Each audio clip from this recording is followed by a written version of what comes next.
Hi there, I'm Delina Baxter, researcher for the Australian Stockman's Hall of Fame's Indigenous Heritage Project. This short film that I'm about to present is an update of the work that I've carried out so far.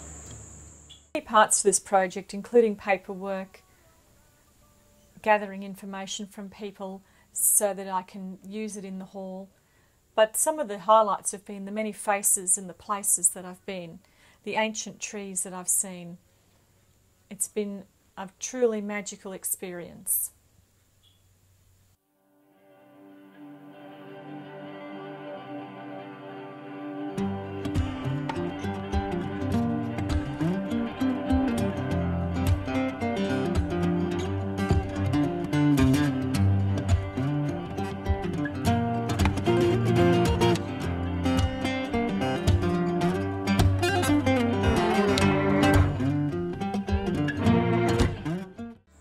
So far, the project has seen me travel throughout parts of Western Queensland, the Northern Territory and the top end of Western Australia, mainly the Kimberleys.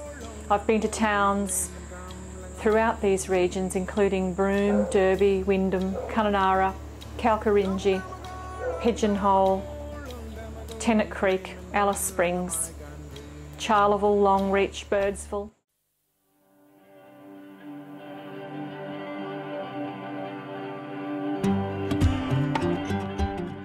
Listening to their stories of when they were stockmen, drovers, rodeo riders, ringers, but also about their family life and what they've achieved and what they've accomplished since their days as stockmen. It was a lot of them old people that we seen them how they work and how they used to much their cattle, how they used to look after their, like they run, like it was stock camp. Pretty hard work, that was all days. Now, when I started up ringing, because all I seen them how they do horse breaking it. Oh, gosh, I want to catch up with this one. I like that job. I like rough horses. You know, I used to like a little big road first, and you know, I like everything that I used to get it. I see another block ride another rough horse. Oh, look, I like to be like this, like that one, you know. Or you get up and throw a beast. Oh, God, I like it doing it. But that's how we started up. Old people, we used to watch all them old people. You know, we didn't go to school, you go to rural college and learn about things. We've been trained all that making granite road, hoppers. 14 or 15, and I would learn about cattle, stock, like mustering cattle. Learning about mustering and break horse, things like that. A lot of the hill country, 500 head of cattle was a little bit too much in some of the places. You had to be very careful how you handle them. To water them, the water hole was small, and so you had to cut them out in 15 head to give them a drink, and you watered them all morning. It'd take a lot of watering. They take 15 head and give them a water, and then you go back get another 15 until you water the whole lot.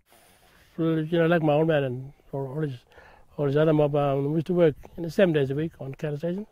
Yeah, for about 5-6 months of the year. We didn't know what day it was. Just working from sunup to sundown. They used to put little, little kids in the Stockman. Did they? Yeah. It's bloody. I remember this one was riding a horse, got tangled up in a barbed wire. I get right in the tail. Yep. And it bolted with him. And I run up and pulled him off, and that thing tangled up my horse. And it bucked and threw me over.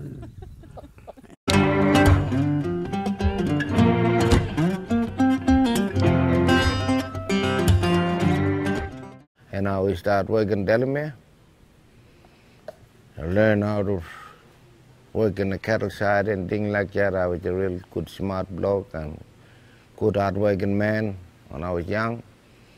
Yes, now 5 years at Envoy Station, running on camp. Yep. And 3 3 years at Pun River Station.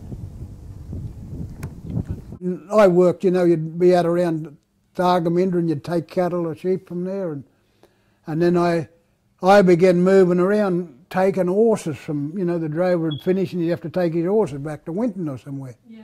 And you'd take the horses back, so I ended up in the Gulf country and out around Mount Isa and up to Lawn Hill and Dungingy and them places. And I did most of my driving though in Queensland, from places like Longreach, Cunnamulla, Charleville area,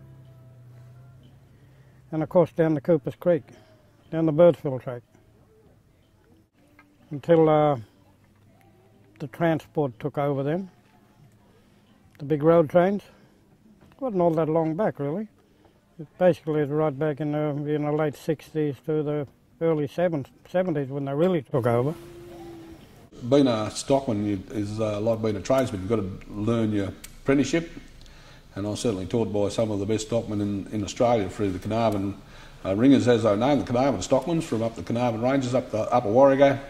With my dad, Dusty Fraser, there was his brothers Rusty, Benny, Brucey and Rocket Fraser, all champion ringers, scrubber runners, rodeo riders, and of course followed by all their cousins, the G-Bungs, the Lawtons, the Mailmans, the Gads, were all champion ringers from up the Upper Warrego, up the Carnarvon Ranges, and well known right around Australia. Being able to go to the 45th anniversary of the walk-off from Wave Hill Station at Kalkarinji in the Northern Territory. I was lucky enough to interview several people who were actually at the walk-off and meet many, many people who had come from all over the country to be there at that particular festival. To see Paul Kelly, Kev Carmody and the Aboriginal children of Kalkarinji perform the now very famous song, From Little Things Big Things Grow.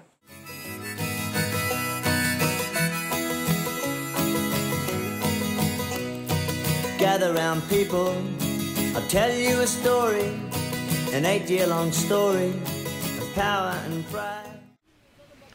And that's why I like all Indian record. It was chicken tart with bestie. We've been do all the best with them, but they never done something good for us. From little things, big things grow. From little things, big things grow.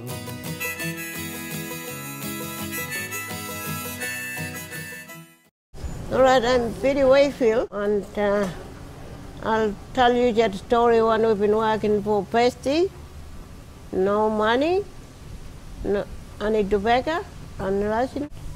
Washing clothes, ironing clothes, seed, fold them up, go back people, and I used to go and have a young one, open corn and full of banga. And in my flight, when all the white people been eat taka. Late, we were a young girl to work all the way. Nothing, was just a little bread and tea and Milligan. We never get anything. Yeah. Nothing. From little things, big things grow. From little things, big things grow.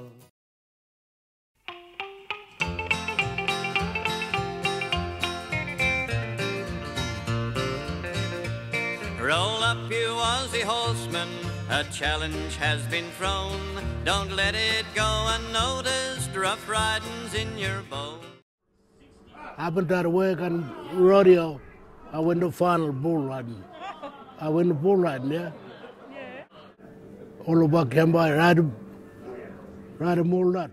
So roll up, you Aussie horseman, let everybody know you've still got time to enter in Mount Isa's rodeo. Place around, living around the Charles Towers and all the rodeos be down, Nebo, Bow and them places. We used to just drive down and come back next day or a couple of days later. Okay.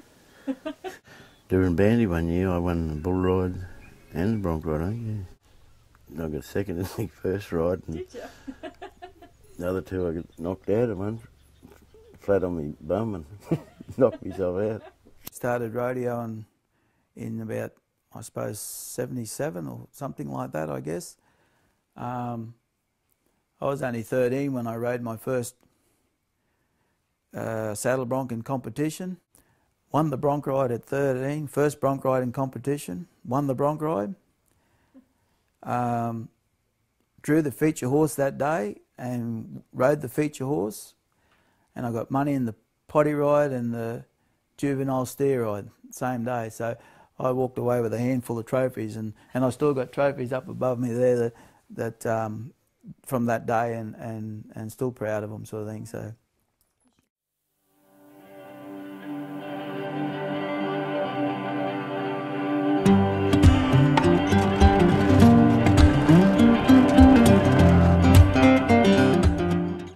I'm yet to interview many people who've worked in the sheep industry, and next year I'm hoping to go down to parts of northern New South Wales and possibly Victoria, where I will be catching up with and interviewing many of the shearers.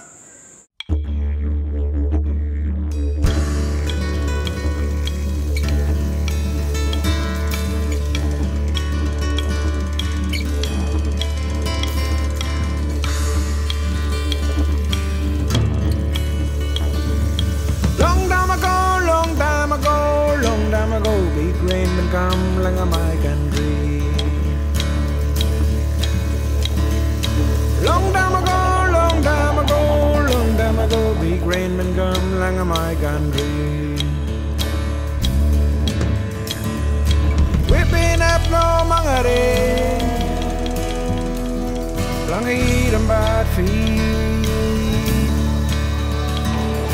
Whipping up no coyote,